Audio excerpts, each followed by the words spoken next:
The components of nutrition. Macronutrients. Macronutrients are nutrients that provide calories for energy, and we need them in large quantities in our diets. They consist of carbohydrates, proteins and fats, and they come from the foods that we eat. Carbohydrates. There are two types of carbohydrate, simple and complex. Simple carbs are only able to give off short bursts of fast energy. These are the things like sugary drinks, sweets, that people have when they think they need a boost. Complex carbs, on the other hand, give off slow release energy and things like grains, cereals and potatoes. It is recommended that the average person consume at least 50 to 100 grams of carbohydrates per day because it's the main source of fuel for your body and should make up anywhere from 45 to 65% of your daily diet. It is an important source of fuel because it can easily be used by all the body's tissues and cells. Also, carbohydrates can be stored by your muscles and liver to be used as energy later.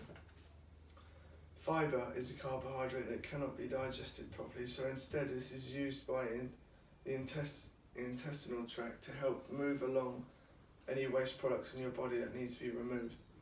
It does this by soaking up excess fluid in your bowels. This is called soluble fibre, and it can also help to bring down your cholesterol. Because of this, fibre is often prescribed if you're having bowel problems, as it can unblock your system. There is also insoluble fibre, which stays in your body for longer and clings to the waste in your body, adding bulk, helping towards healthier stools. If you have a deficiency in fibre, you are at risk of the chance of increased cholesterol and loose and unhealthy stools. It is important that we have enough simple and complex carbs in our diets, otherwise our bodies will begin to eat away at the protein sources in our muscles and start using this energy. This would be a huge impact on your body because you would begin to use up all your muscle tissue and reserves, and you would start to lose all your strength and waste away. Also, you would have barely any energy if you would have barely any energy if your body could take from the fuel what it needs.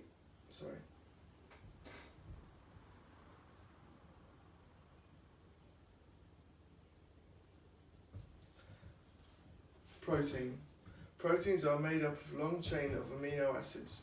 There are 20 amino acids that are made naturally in the human body, but some people who are building muscles eat more protein than usual because they want to build more mass in their muscles. It is recommended that protein makes up anywhere from 10 to 35% of your diet, but this would depend on your lifestyle, because if you're a bodybuilder or you do something that requires large amounts of muscles, then you would consume a large amount of protein.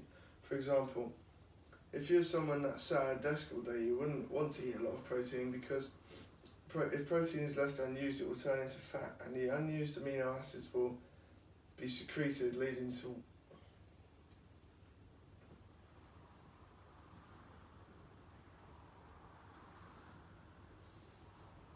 and this will lead to weight gain. Also, too much protein can lead to the constipation because high protein diets are often responsible for severely cutting down the amount of carbohydrates and fibre in your diet. However, if you have a deficiency in protein, which in the Western world is very rare, you will be at the risk of liver disease because of a lack of natural protein that can cause you to develop a fatty liver. Also, protein is vital in maintaining skin, hair and nails. The main function of protein is for muscle growth and cell repair. This occurs when the amino acids provide nutrients and ingredients to repair muscle ingredients in order for it to become stronger in the future. This is like if you break a stick, then reinforce the stick with some more wood, then you break it again and reinforce it with metal, and so on and so forth until it becomes as strong as it can be.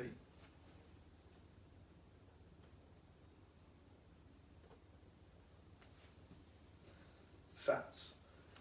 There are three types of fats: saturated, unsaturated and trans fat. but I'll be explaining unsaturated fats and saturated fats.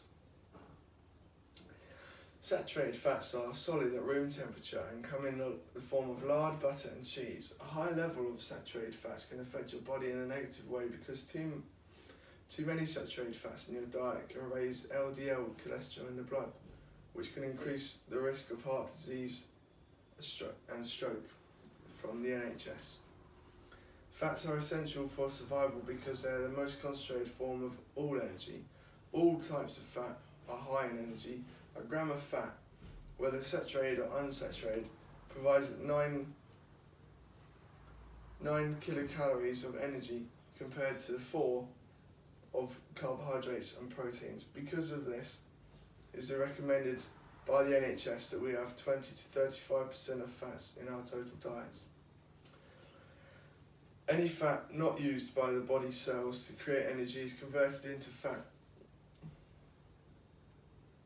as in it stays in your body instead of being used. Likewise, unused carbohydrates and proteins are also converted into fat. They are important for insulation in our bodies. This is why animals who live in harsh, cold conditions are totally covered with fat, because it is so important in order to keep them warm. Fat also acts as a cushion to all of our organs. If we suffer from any trauma to our bodies, a decent layer of fat can act as an airbag. A deficiency in fat can cause dry skin, hair loss, scaly skin, and a loss of menstruation for women, cold intolerance, poor bruising recovery and poor growth, and a low body weight, says the NHS. These risks mean that people incorporate fat into their diets, but they are often scared by the word fat because of the many negative connotations that it has.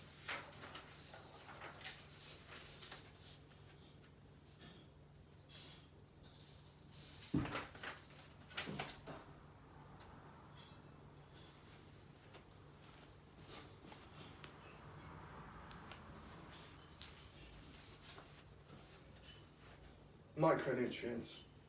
Examples of micronutrients include calcium, iron, magnesium, potassium, selenium, sodium, zinc, and vitamins A, B6, B12, C, D, E, and K. Calcium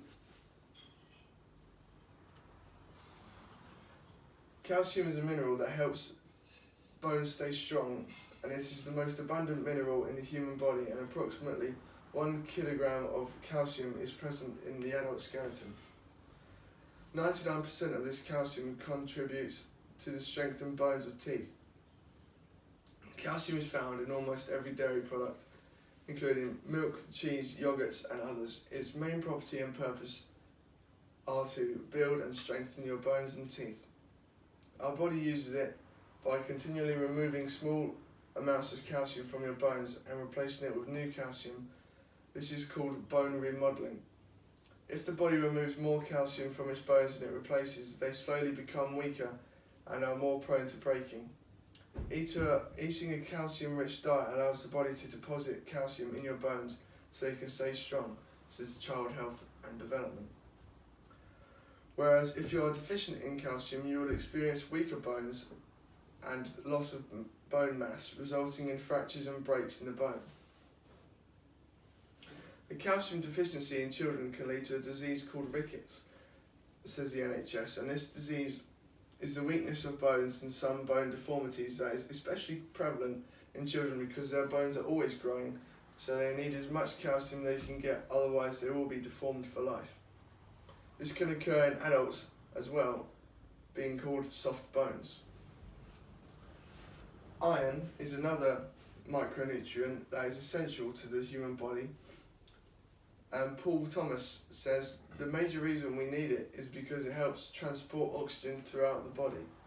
We get a lot of our iron from red meat such as beef, and this is important to us. If we do not get enough iron in our bodies, we can get a condition called anemia. This is a condition that develops when your blood lacks enough healthy red blood cells, or hemoglobin. Hemoglobin is a part of the red blood cell that binds oxygen. This is important in making sure that your blood has enough oxygen coursing through its veins, because if not, you will find it hard to function properly. Women in the childbearing years are particularly at risk of iron deficiency, anemia, Because of the amount of blood loss from menstruation and the increased blood supply demands during pregnancy. This is why they may need to take supplements during pregnancy or the monthly cycle. As well as pregnant women, older adults may be at greater risk of developing anemia because of poor diet and other medical conditions. Because of this, again, many elderly people are prescribed iron supplements.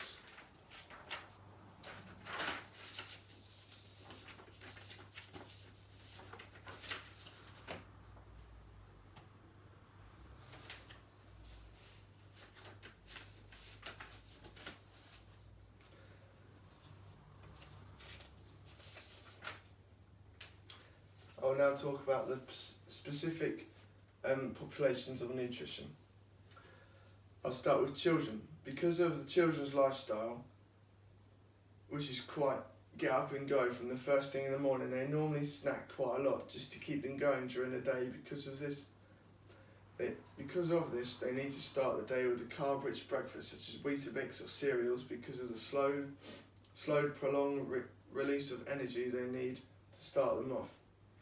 And at break time during school, they should have a sugar boost like cereal bar with oats and sugar, or natural sugars like bananas or other fruits. Although not all children lead a healthy lifestyle, they do use up a lot of energy, which is why they always seem to be hungry and on the look for food. Young people. This is the age where people start to make more independent choices, and often because of this, their diets often suffer. Many people of this age seem to drop out of their routines of exercise, and they only do the minimum government requirements of 2 hours a day in school PE lessons. And they come under a lot of stress from exams, relationships, starting new schools and work. Also, puberty can come into it as your hormones change. As your hormones change, you become hungry at strange times of the day. And as you age, you become exposed to drugs and alcohol. So your overall health changes, and so does your diet. The food groups required to sustain a healthy body at this age are all of the major food groups, such as carbs, fruit and veg, meats and fish, fats and nuts. Because of what's going on in their life, they need a lot of food and a lot of sustenance. Adults. These are perhaps perceived as the most active age group of the human population because they have so many priorities. Typically, they will often miss out of good nutrition because they have jobs to concentrate and children to look after. So they often find themselves skipping meals to cope with the priorities, making sure that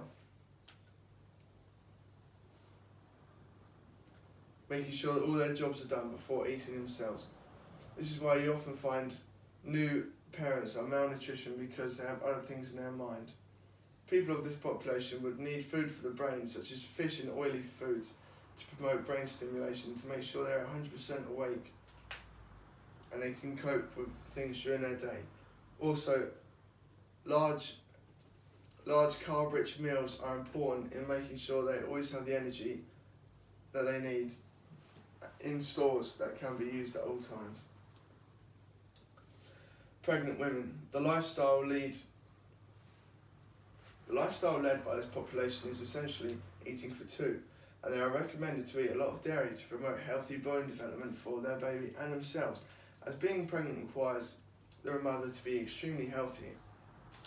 Because of the physical strain on a woman during pregnancy, they are often very tired and reduced to very small amounts of exercise, including walking and some prenatal yoga exercises. They are told to consume fruits, vegetables and folic acids to make sure the mother can replenish the stores of nutrients absorbed by the baby. Therefore, before they are born, because the baby wholly relies on the mother's stores of minerals and nutrients, so the mother must be sustained at all times. The mother should always avoid alcohol and smoking because of the major effects it can have on the baby, and they are also advised to avoid processed meats because this can have a negative effect on the baby's development. Elderly people are not seen to lead very active lives, barring some anomalies.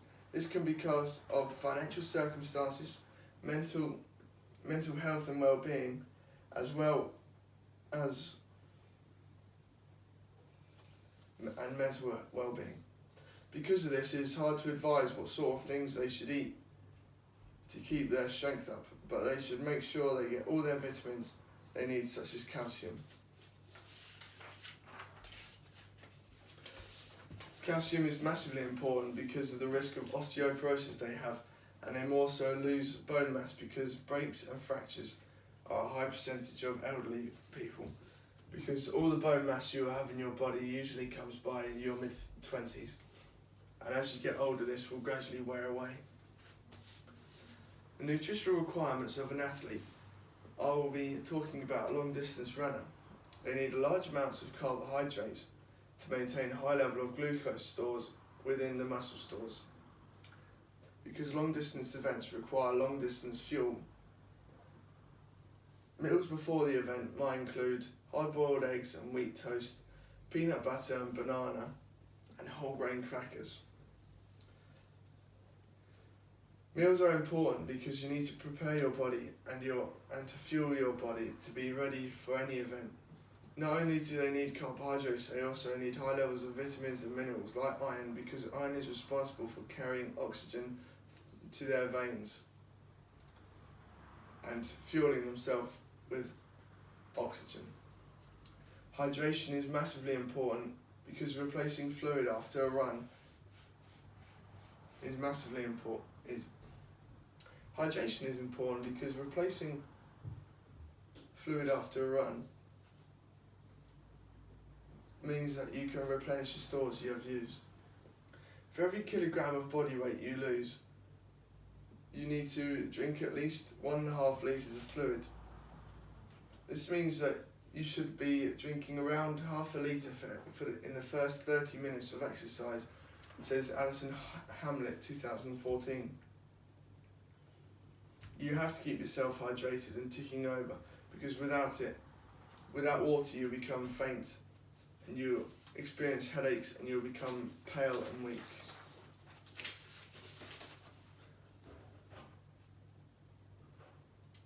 These are the references I used